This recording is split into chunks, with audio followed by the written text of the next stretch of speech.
She's eating more? Yes.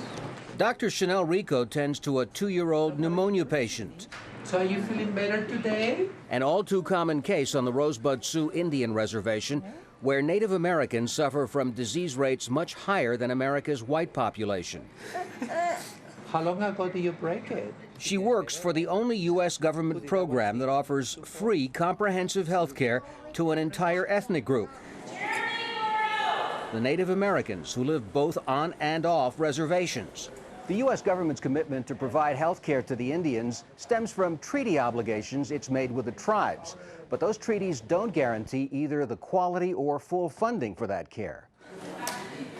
The government's own auditors say the Indian Health Service rarely provides benefits comparable to private insurance. And it actually spends less per patient than the federal government does on its prison inmates. The real shortfall is the fact that there's not enough doctors.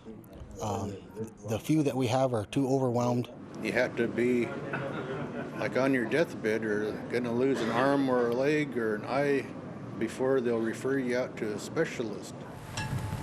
But the new director of the service defends its performance given the funding it gets from the Congress. For example, since the 1950s, we've seen reductions in infectious diseases and pneumonia and tuberculosis. However, we're a very small population. We're less than, we're about 1.5% of the population. And so we've seen that the budget just hasn't been able to keep up with the demand or need that we have. He's not here today. He'll be back on the 5th. And as a result, it's very challenging for us to provide care. But advocates say they're encouraged by U.S. President Barack Obama's pledge to upgrade the service. My budget proposes an increase of 13% in IHS funding. Yet some of Obama's critics have highlighted the shortcomings of the Indian Health Service as an argument against his proposal to offer the option of government-run insurance to all Americans. It's very unfair, but at the same time, we're kind of glad that somebody has sort of put us in the mix, even in an unfair position, because it gives us the advantage then to address those questions. Whatever health care reform Obama manages to achieve should include improvements for them too, say tribal representatives. There's all kinds of things that we've given up as tribes, and I think that they've well paid for any insurance that we as Native Americans would ever have to pay.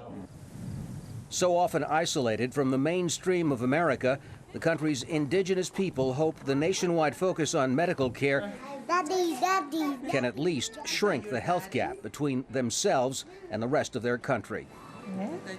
Tom Ackerman, Al Jazeera in South Dakota.